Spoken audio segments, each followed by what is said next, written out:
is the substance of things hoped for, the evidence of things not yet seen. And so faith in some elements keeps you in the dark. It's enough to allow you to take one more step forward. But if God was to reveal everything that you had to go through in order to get to where God wants you to be, it would probably scare you to death. And so it's that fear of unknowing, that fear of failure, that fear of what if. And fear is a very powerful emotion. And what I try to do is not rest in fear, but rest in the hope. Not so much what if you fail, but what if you succeed? What if you actually accomplish it? How much can you grow just from going through the process? Because sometimes it's not so much the destination that is key for life, but it's just the journey. What you become as you travel through trying to reach your destination. But I think that fear is something that I wrestle with all the time because I'm called into places of not knowing. You don't know what's going to happen when you get there. You don't know if you're fully equipped. You don't know if you have the right words to say. There's a lot of unknowing, but that's where what we would say you activate your faith, believing if God leads you there, then God will provide for you when you get there. Thanks so much for that. In the biblical narrative, it's always funny when the angels first come and see people. The first thing they always say to people is, "Do not be afraid," right? Because and then they drop the bomb, right? Like, okay, you're called to do this, or you're going to give birth to the Messiah or whatever. And so there's always that. Do not be afraid. So yeah, thank you for that. I appreciate that deeply. Reverend Snardon, give us a little more of the kind of the background of your life in 3 or 4 or 5 minutes, like the time frame. Like, you're born in Louisville. So walk us through a little bit of your time frame of major events up to now. Born in Louisville, in the west end of Louisville, grew up and raised in the Chickasaw neighborhood. And I live in the Chickasaw neighborhood now. Me and my wife, we both were raised there. I am the youngest of 6 sisters. And so being the youngest, that has affected me and influenced me in particular ways, but then being the youngest of 6 sisters. So I have some of the best sisters, most protective sisters that you could ever hope, dream, or imagine of. But because there was such an age gap, and because they were into other things that I might not have been into, I was really, and I still am really an introvert and shy person. But it also made me sensitive, I think. I'm a really intuitive person. I'm a feeling person. I feel deeply about things. And I oftentimes allow my feelings to kind of navigate me through situations. Because I think feelings tell you things that sometimes you feel it in your body, but you can't express it with your mind. You can't formulate it with your mouth, but something tells you this is good, this is bad, this is right, and this is wrong. But I believe that's also because I was raised the youngest of all my siblings, with being sisters. But being in the west end of Louisville and grew up on the Southwestern Parkway, and being around really a much more integrated life, as far as when I talk about that, I'm talking about there were different people within community on different financial stratifications. You had your professionals, your pastors and your doctors and your dentists and your teachers, and then you had people that were your 9-to-5 type of people. They were your middle class sort of folk. And then you had people that were on subsidies of some sort. And we all lived in community, and we all thrived together. And nobody looked down upon the other, and no one feared the other. We took care of one another. That's when, you talk about sharing sugar, flour, and eggs, and you may just say, go knock on Sister's or Mrs. So-and-so's door and just get an egg. Children didn't go hungry. Children got fed. children were protected. And I know, it's not as if I'm painting a picture of paradise. Things happen, like it does in every community. There were some issues that took place, but I remember a lot of the communal aspects where adults would talk to kids and adults would engage kids. There were a number of times we would go over our neighbor's house and play basketball in their backyard, and they could be home or not home. And most of the times, they knew who we were. They didn't bother us. They encouraged it. So those sort of things really affect me about community, about taking care of other people. It wasn't until I went to seminary. I accepted my call in the ministry in '97. I had graduated from the University of Kentucky, and I was there. And I played, got a scholarship to play football while I was there. And I came out of Male. I'm kind of going a little bit backwards now. We were the last class of Brook and Breck that graduated from a Male high school. But after I came home, now I just kind of slipped off, going backwards. I kind of slipped off where I was at. But graduated from the University of Kentucky. Accepted my call into ministry in '97. My father had pastored the church that I grew up in for 45 years. And I took over after he retired. But at this point, I'm right out of college. And my father would always say to me, ask God what he wants from you. And I would never ask those questions because I was fearful. What's the answer going to be? And I remember my mother getting sick, and they didn't know, they were concerned about it being polyps or not. And I remember having my father's truck, and I can't remember, I had it for some reason. I was driving it back to him. And I remember asking God, if you're trying to get my attention through my mother, you don't have to. If she's okay, whatever you want me to do, I'll do. And later she was all right. Nothing came of it. She recovered from whatever it was. It was benign, wasn't cancerous. And I had made deals and pacts and agreements with God before. I had asked for things, and I had bartered with God before, but this was my mother. And I remember what I said to my mother, said about my mother to God, maybe a month later. And I pulled over the car and I said, okay, God, what do you want me to do? And it was like, you didn't hear anything, but it was so loud in my head to preach that I couldn't ignore it. And I said, are you sure? You sure it doesn't, you sure you don't want me to be a deacon? You sure don't want me? Why can't I just be the usher? But I said, okay, God, if that's what you want me to do. And I went to church that Sunday. My mother wasn't there for some reason. The only people who was there was my father and one of my sisters.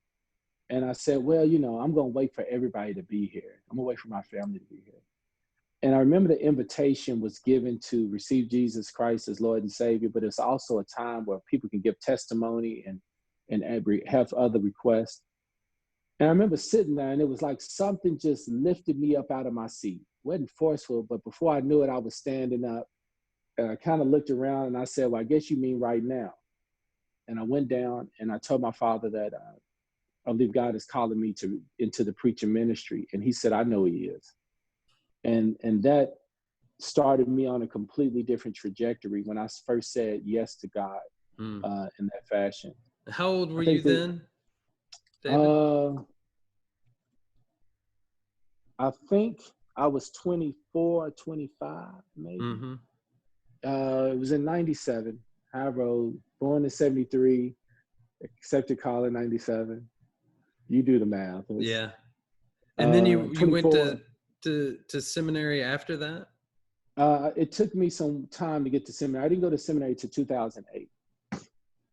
And ended up at Louisville Theological Seminary. Woot, woot. Me too. My alma mater, yeah, that's another thing we share. Absolutely. And I'm Baptist, but I knew what Baptists believed. And I had some questions that my Baptist tradition and heritage, inner city Black Baptist church, was not answering those questions. In fact, if I asked those questions at that time, I probably would have been considered a heretic. They probably would have told me, you know, I don't need to be preaching anymore. But I had some questions. LPTS was much more liberal from where I came from, but it gave me the space, the room, and the patience to ask some of my questions and to get different answers. It was at LPTS where I really began to learn how to think critically. I remember I wrote a paper. It was an excellent paper. And Scott Williamson, and I'm name dropping, gave me a C on my paper. And this was, I mean, this thing was ready for print and press. So I set up a meeting with him and I wanted to know, and I knew he thought I was gonna be mad and angry and why, but I simply asked, what could I have done to make this paper better? I mean, he had read all on my paper. I could not understand what the problem was. And it was a paper on sexuality. And he took the paper and he looked at it and he said, David, you know what you believe very well. You argue your point very well. He said, you never considered what the other person believes. And then we went to this deep conversation about writing critically from the standpoint of considering the other side of the argument and considering it seriously. And that began to help me to think critically, not just in writing papers, but the world around me. And it began to broaden my scope and my idea about who God was. So my idea of God now is that God is a mystery. If anybody thinks they definitely, infinitively, exactly know what God would do at any time, at any place, at any occasion, because the Bible said so, then you have a very small God, because God just may do anything at any time. Our job is to follow and obey as best we can and let God guide us. But my God is a mystery now. And I can live in the mystery of not always knowing and yet trust God would make everything all right. And I guess I could go on and on and on talking about these pivotal moments. Me getting married was a pivotal moment. I knew that if I was gonna, and I've been married for 22 years, have a son that's 18. I knew that with my wife, if we were gonna be happily married, that I had to change my ways. And so I could not do the things I used to do and be married to my wife. So that began, and I loved her and I wanted to be with her. So I began to change and to work on myself more so there could be peace in the house. And then my son was born and I wanted to be a good father to him. I wanted to be somebody that he could look up and respect and be proud of. And so I began to work on myself in deeper ways so I could be the father for him. Then I started pastoring, and that became a different level of responsibility, because now my name wasn't just connected to myself and my family, but now I have a whole community, a faith community, that are looking to me to be the pastor they need me to be. And so I have a responsibility to my people. And now I'm on another trajectory running for a state representative of the 43rd.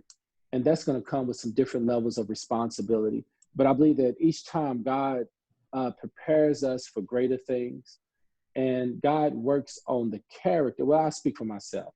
God works on my character in order to prepare me to do greater things, because sometimes our gifts and talents can get us places our character can't keep us. And we see gifted and talented people that have great experience, but when the pressure comes, they break under the pressure because of these fractures that's in their character that they haven't worked on. We all got them. I used to work at a mental health facility after I graduated from the University of Kentucky, and I was giving direct care and service to to the patients that were there in the mental health facility. And what I found out is that we're not much different than the people that were the people that were working there were not much different than the people that we were serving. We just had better coping skills. We had some of the same issues of life, some of the same problems, fears, and concerns, some of the same dilemmas, but we were able to develop better coping skills.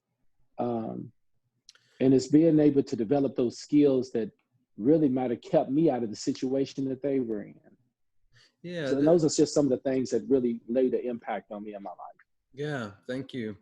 For those of you that are just joining us or on Facebook Live, we're having a Louisville Evolutionary conversation with Reverend Snardon, and you're welcome to add a comment or a question in the chat box or in the comment box on Facebook if you like, and we'll integrate that into our conversation.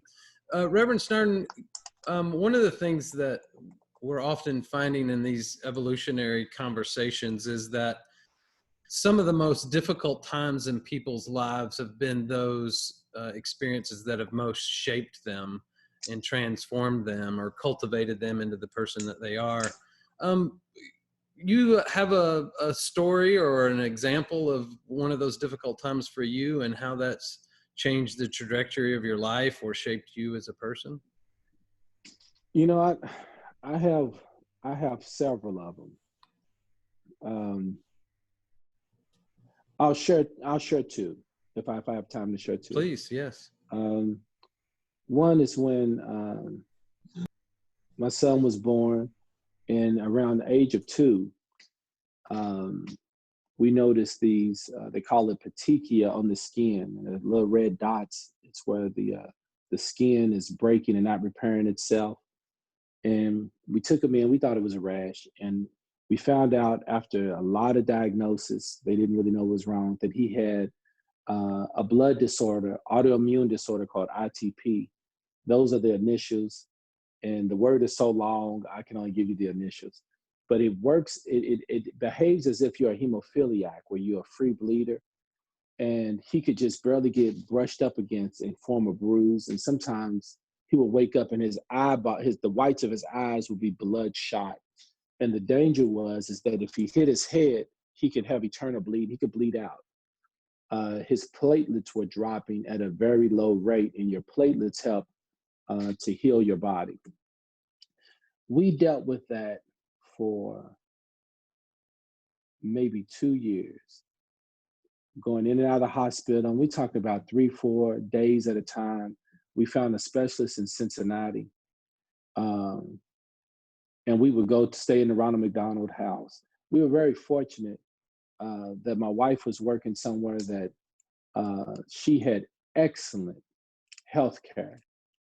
We saw families with children that they knew their child was not going to make it to the end of the year. And we sat with them and we talked with them. And at first you start saying, why me? You know, why is this happening to me? Why is this happening to us? And then I would see these other families and what they were going through. And then I stopped saying, why me? And I said, why not me? What makes my child any different than that child? And I started asking God, what do you want from me? Around that time, we was studying a book at church called The Purpose-Driven Church by Rick Warren, I believe. I think it's Rick Warren. And there was a partner that says, if you know what God wants you to do, why aren't you doing it? And that just I stopped praying for my family. God knew I wanted my son healed. God, I mean, I could not pray enough. God knew. But I started praying for myself. And in that, I said, I know that I'm good at teaching, and I know that I should be in ministry full time. And I started praying for that opportunity. Now, I'm a fast forward to let you know my son's okay. He's 18 now, and he's doing well. He plays lacrosse, and he's doing well. But during that time period, I was asking God and praying if I can get in ministry full time. There was a gentleman by the name of Brian Kaiser that worked with the Fellowship of Christian Athletes at that time. And I would keep in touch with Brian, and he called me one day and he was asking me, what's going on? What are you doing? And I told him, everything that was happening in my life. And I said, Brian, I want to be in ministry full time. I want to work with the youth, da, da, da, da. I said, well, how are you doing? He said, man, I'm doing great. I said, well, what are you getting into? He said, I'm getting ready to leave for Sudan and do mission work. I was like, wow. I said, well, who's taking your place at FCA? He said, you are. He said, David, you've been praying for 2 months for somebody, for you to get ministry full time. I've been praying for 2 years that somebody would take my place so I could leave. And that started me on a trajectory to go into ministry. I left where I was working at in the mental health field, and I joined FCA, and I stayed with them for a year before I became assistant pastor at the church. But that did it for me. Yeah. The other thing was in 2018, I actually had a heart attack. It's December 2018. And I was running hard. I was stressful. I wasn't taking care of myself mentally or physically. I'm leading the church and I'm pressured up. And I had this heart attack. And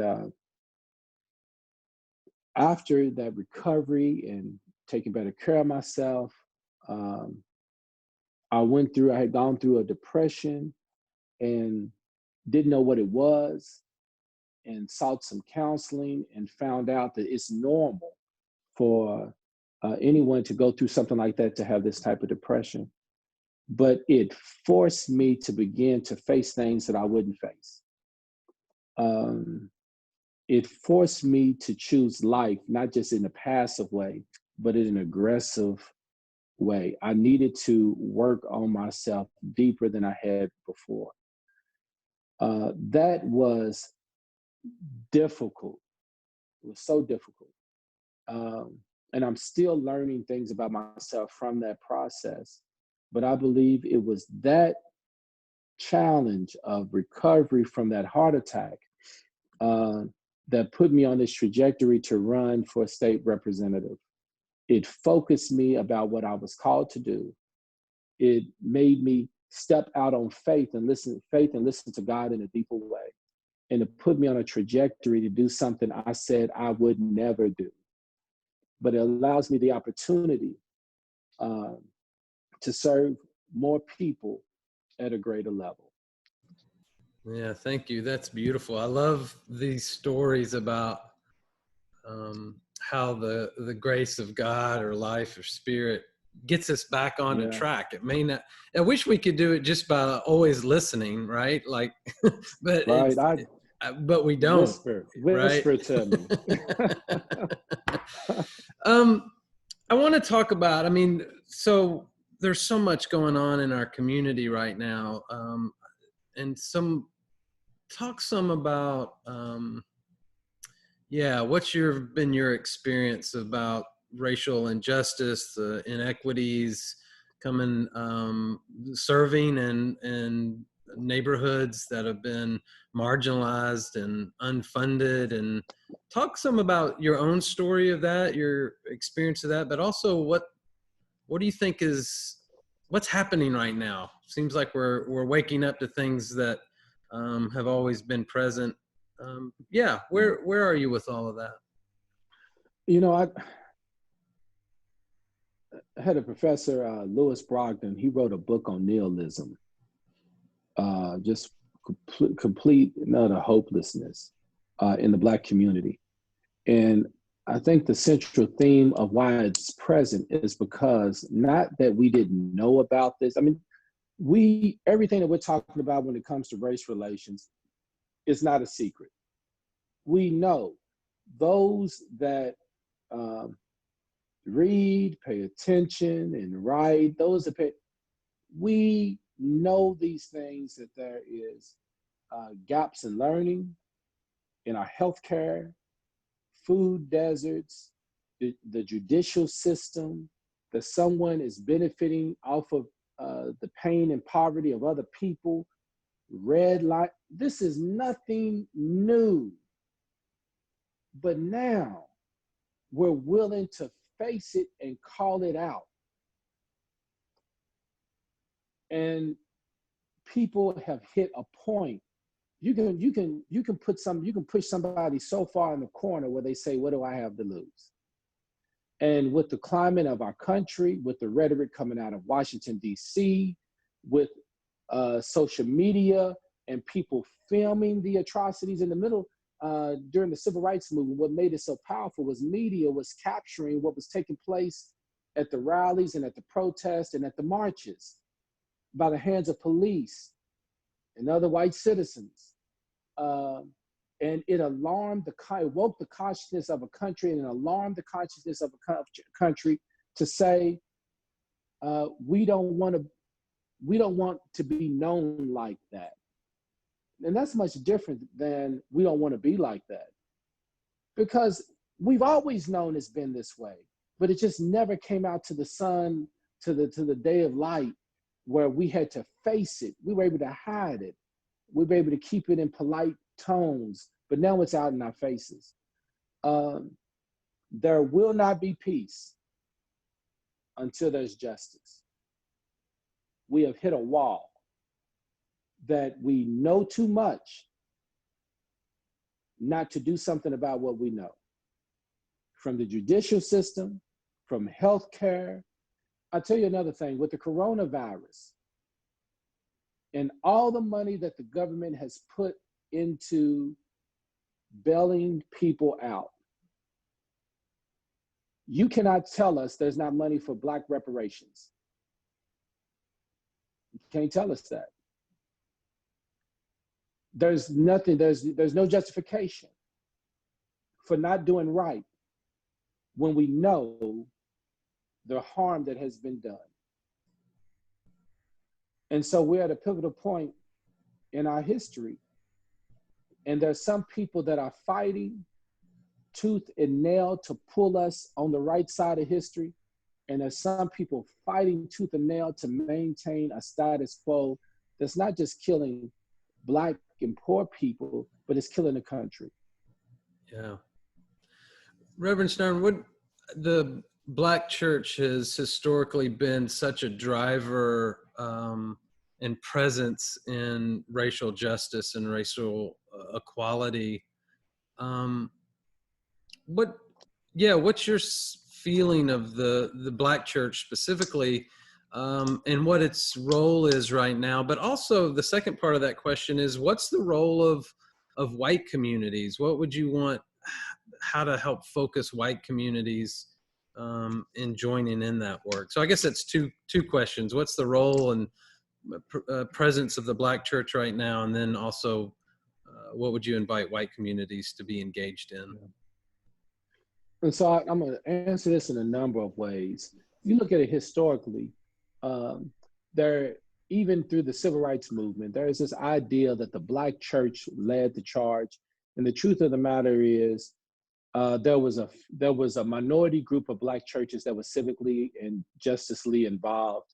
Martin Luther King was not popular among the masses of Black people, including the Black churches. There was a lot of contention about him coming into communities as an agitator, even among Black people and Black churches.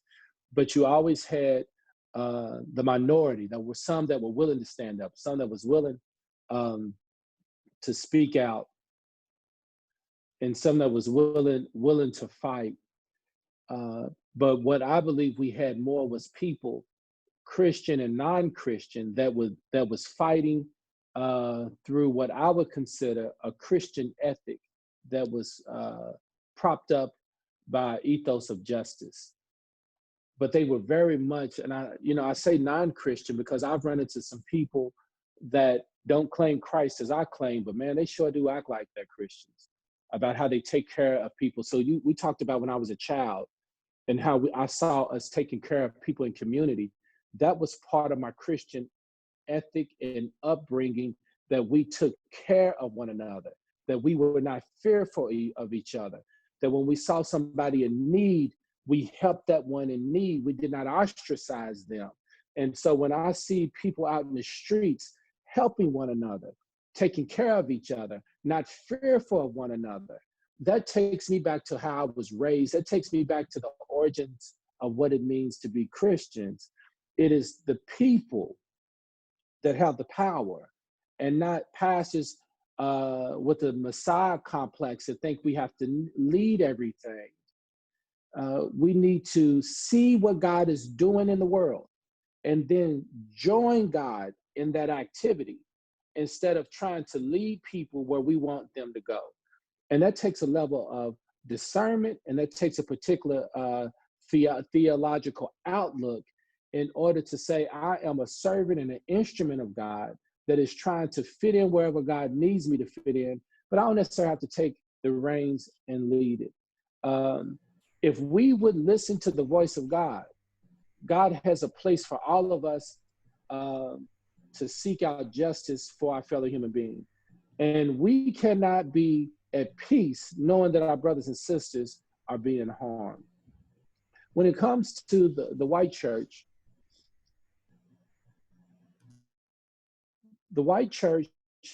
has to have the courage to be honest. I spoke about a year or two ago at a predominantly white church, and we were talking about, I think my topic had to do with the prison industrial complex. And after I talked about the realities of the prison industrial complex, I said, I know that you all have been wondering, what can we do to make a difference? And I said, the first thing you have to do is acknowledge that what I'm saying is true. You have to admit and acknowledge that I'm not making this up. I don't have another agenda. This isn't some left-wing conspiracy theory, that what I'm saying is true. The second thing you have to do is determine if you want it to stay that way or not. And the third thing is you have to figure out, what does that mean for your life? What may you have to give up in order to change? Because we cannot maintain the status quo and then demand things change and don't stay the same.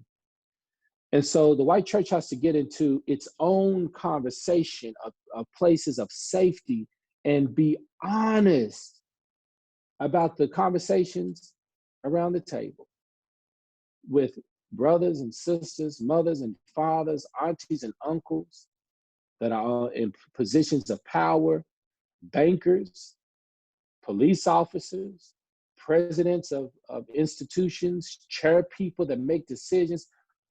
And you all have to begin to say, this is not right, and we stand in solidarity with, not that we're perfect, but that we acknowledge that we have been a part of the problem of sustaining a system that has been harmful to our brothers and sisters.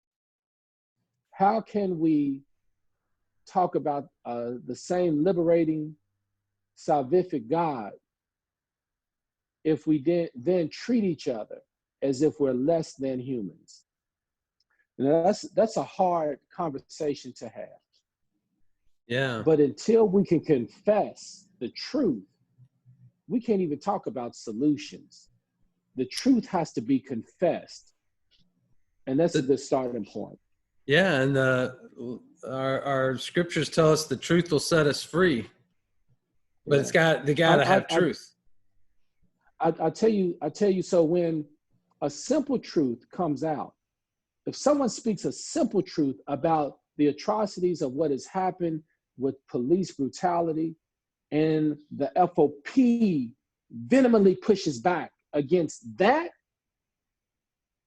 and we just talking words, how much more difficult is it going to be to change a system where you can't even speak the truth without that being pushed back on? And so if we can't even say what's real, how are we going to talk about changing our reality? Yeah. We got to be able to confess some things.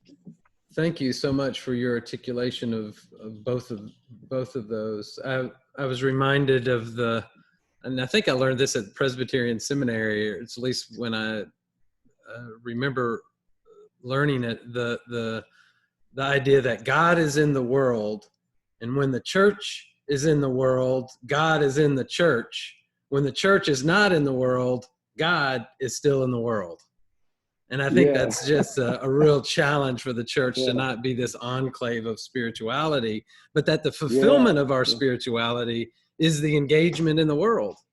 So I think Psalms 24:1 says, the earth is the Lord's, the fullness thereof, the world and all that dwell in it. God is concerned not just what happens behind the four walls, but what happens in the world. And if everyone is saved in my church and my community's going to hell, what good is my personal salvation and my brothers and sisters are hurting? Salvation isn't just for the church, it's for the world. Beautiful. Thank you. I do want to open it up. We've got several people on the Zoom call, and I would love to have you all engage. And folks on Facebook Live, you're welcome to add a comment. How about some questions from our Zoom, some for Reverend Snardon? So just unmute yourself and ask a question. I can jump in. Yeah, thanks, Andrew. Jud, I was writing it in the chat, which I'll go ahead and send, but yeah, so even when we confess the truth, it's hard for me and maybe others to sacrifice our comfort, our time, our wealth to do something. So, and kind of combined with that, you know, in this time when we're being called as white people to follow the lead of Black and POC people of color groups, many folks don't know those groups, don't know where to begin with that. So any suggestions about those? Yeah, so instead of starting where we don't know, I always start with what I do, because there's enough that we do know that can get us going down the right trajectory. So the conversation is a beginning. Another way of discernment is showing up. I know we talk about the ministry of presence. Sometimes it's just showing up. And when you don't have the words to say, you say nothing. Just show up. And in showing up, you're able to learn quite a bit about who's doing what, how people think, what the real issues are. And that becomes part of that critical thinking where you're able to start now empathizing with other people by putting ourselves in other people's shoes. So instead of being judgmental about the anger, ask, why is the anger present? And why is it so virile, so strong? Where does the pain come from? What has happened to you? And to have some of those conversations. And then you can make a better choice on where to go. Not always allowing someone to point you in the right direction, but going and seeing for yourself. Go down to the protest and see what's happening. Have conversations with people that seem to be leading and get their perspective. Have conversations with other people that are just there and figure out why. Why are you here and why is this important? And then start where you are at home. How does our conversations have to change? How do our commitments have to change? And they have to be deliberate commitments. So while all the protests are going out and while 500 Fortune 500 companies are putting out slogans, politicians are writing edicts, are proposals, and if the institution and the policies don't support what we're fighting for, then everything is just an empty symbol. How do our institutions need to change in order to embrace what we're embracing out in the open? And so that happens with policies and procedures. And those are difficult conversations. And it's not about being fair. It's about being equitable. Being fair is killing the hell out of us. Some folk got enough shoes. They don't need no more shoes. Quit wasting resources on what they don't need. Other folk have negative shoes. It's not that they don't have enough shoes for children and grandchildren.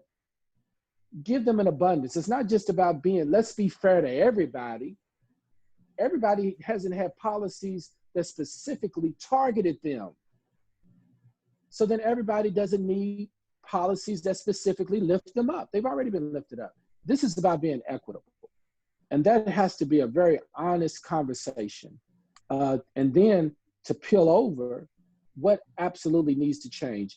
And the change isn't just what do we add, the change is also what we need to take away, because some policies need to disappear because those policies have been harmful and helpful. And then they need to be replaced with something that's going to be beneficial. Beautiful. Thank you. There won't be equality until there's equity. We got to have equity first. That's right. And equity and equality are not the same thing. Absolutely. So thank you, Andrew. What a beautiful question. All your questions don't have to be that eloquent. So folks jump in and how about some other questions for Reverend Snardon? Those of you that are on Facebook Live are welcome to add a comment as well. Yeah, Carol, you have a question? Jump in. Yes, Reverend Snardon, I'm with Norton Faith and Health Ministries, and we work with you and Alicia. I'm curious what, good to see you. Good to see you. Good seeing you, I'm curious, what entities do you feel are in place in the city of Louisville or in the metro area already that can help us along these paths to open and honest conversations and, you know, whether it's political or not political? Great question. All right, so I'm going to make some statements, and then I'm going to come back and I'm going to cut my legs from underneath me. I think the Urban League is a good place to start. I think Simmons College of Kentucky has been having these conversations through Empower West, their book reviews, and what they do on Wednesdays. They have been having these kind of conversations. I think those two places with the leadership are good places to have those kind of conversations. When I was in seminary, the Louisville Theological was a good place to have some of those more intellectual theological conversations around sex, gender, and race. Mm-hmm. And they were always producing and putting some things out as well. Now I'm going to pivot. I'm trying to think if there may be some other places to begin with. I do know that I'm in some conversations with some of my Jewish brothers and sisters, and we're trying to see how we can build some relationships so that we can have some of these conversations. Some things we can't talk about until we build relationships because the trust is not there. Mm-hmm. And so we're talking about asking some of the most intimate questions about people's realities, and we don't necessarily trust each other yet. So you have to build that trust. Now I'm ready to cut my legs from underneath me. I think it's very important that we don't keep going back to the same players. Yeah. And this is when showing up helps, because there's some people that are doing great work. I know Shamika Paris Wright with the Bell Project. They're doing some great work, but there's some grassroots people that are doing stuff that, and you'll never hear their names, or you'll hear them on the fringe. They don't have a 501c3. Mm-hmm. They have a shoestring budget that they're doing themselves, and maybe their neighbors around them, or maybe their family and friends. But they have their ear to the pulse. Moms of murdered sons and daughters will be one with Kenneth Forbes. There are some more, I would say, maybe not as refined, but on the ground doing good work, trying to help and heal each other. As we talk, I mean, different groups starts coming to mind. New Legacy Reentry is a place that you don't hear them a whole lot. You hear them some, but they've been doing good work that I know of. There's some people have to just continue to go. I met a young lady. Her name is Ebony. She has a community garden in Victory Park, and she got her neighbor to sell her an empty lot, and she has started a garden with hydroponics and bales of hay, and she's talking about feeding her community on little to nothing, just enough to keep everything going. That's somebody that you wouldn't hear much of. There's another young lady we've connected, but we have yet to talk. But she's talking about starting a grocery store. She might have already started one, a grocery store in the West End. But you don't hear a lot about her. There's a group that has been meeting at Joshua every month for a year until the virus broke out, and they're talking about a community garden co-op. Russell Place of Promise would be a place to start. But like I said, you'll hear about them. They have connectors and people with them. We're doing something at Joshua called Joshua Community Connectors that's going to be on the ground level, helping people with basic needs and resources. I think finding some of these people doing good work, but they're not asking for no money. They're not asking for your help. They just have their head down and they're trying to do good work. They're not trying to get in the fray. They're not going to fight over $500,000.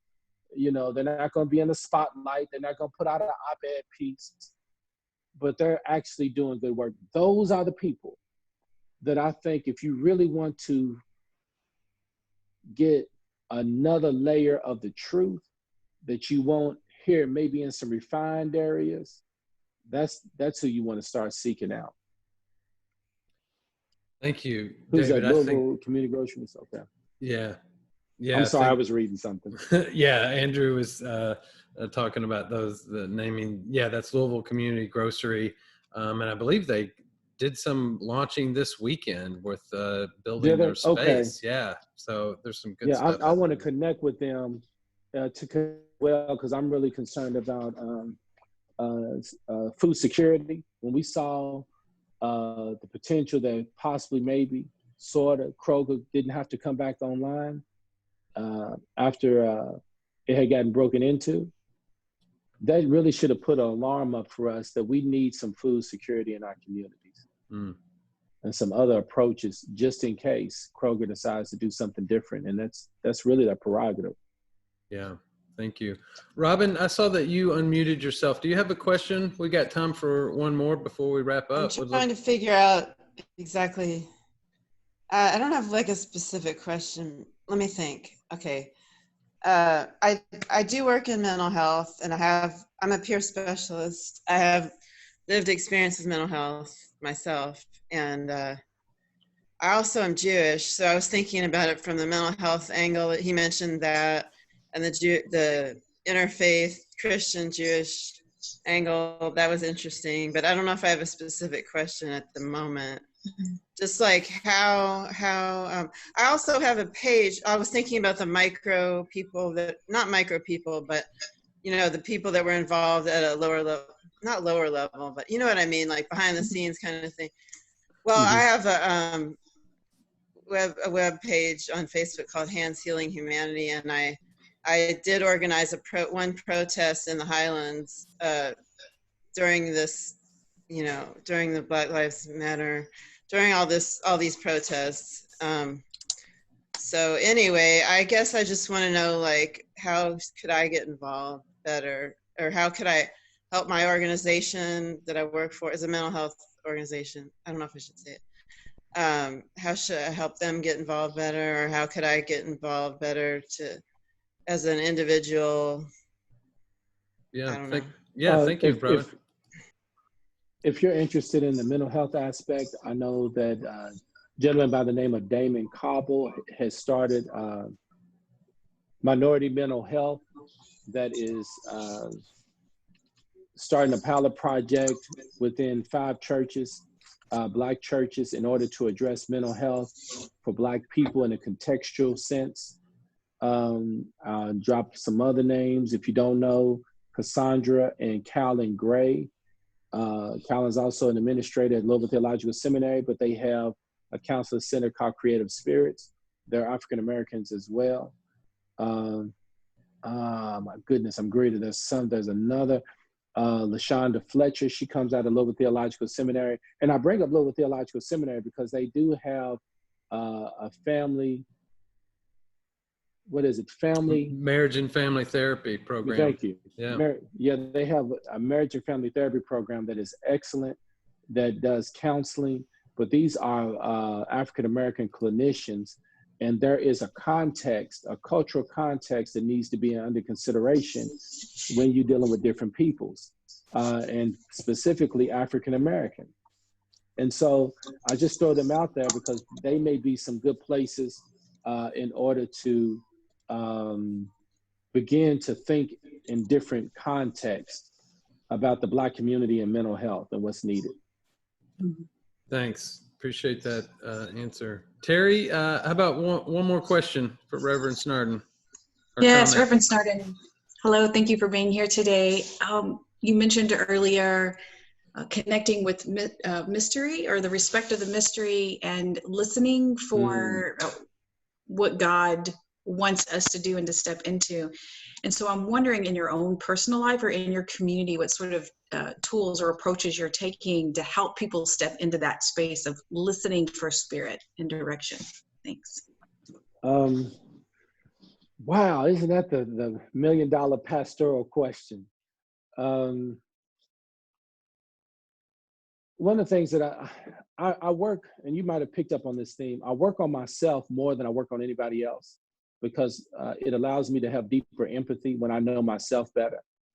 And so there's some things about me so you heard of, what is that window? The Kahari window? I believe that's the name of it.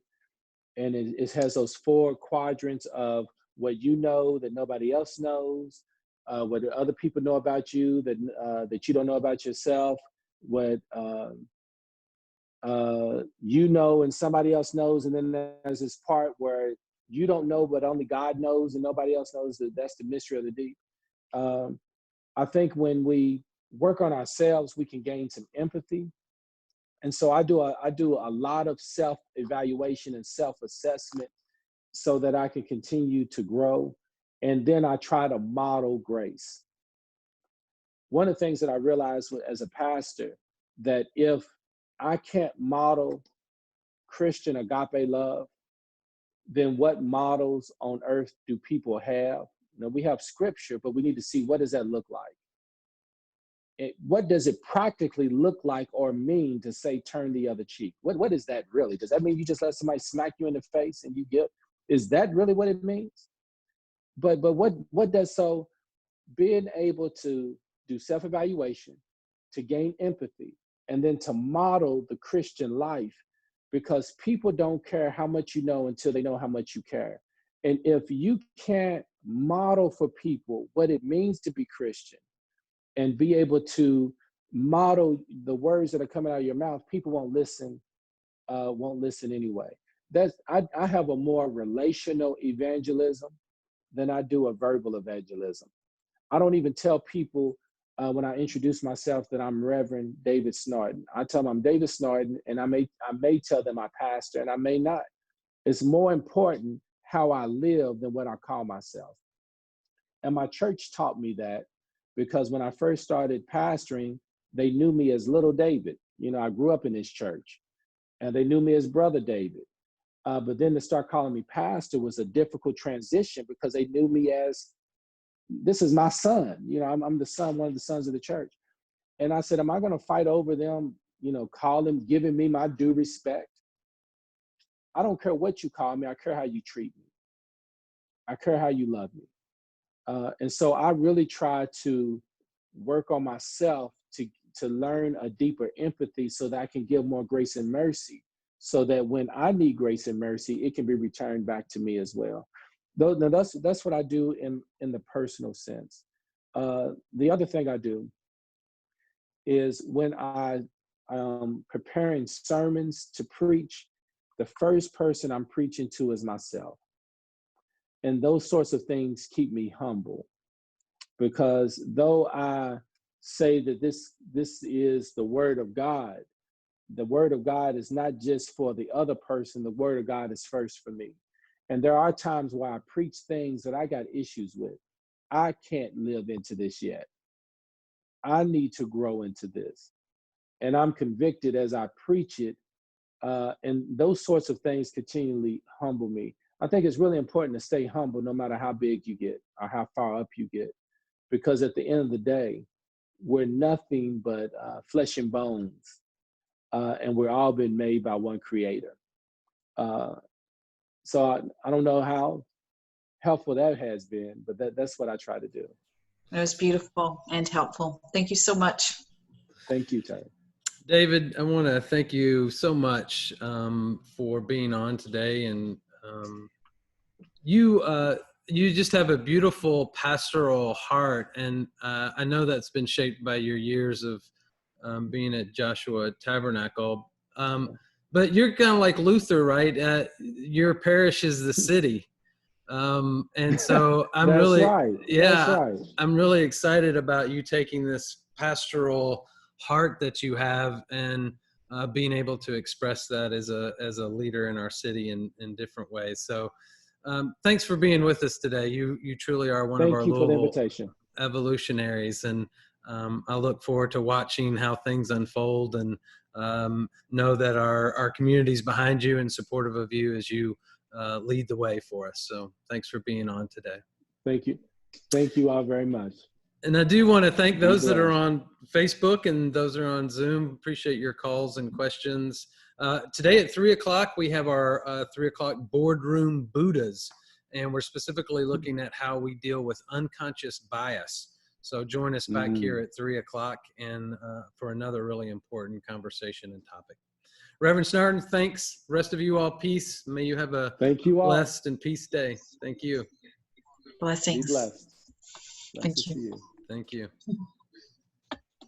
Thank you.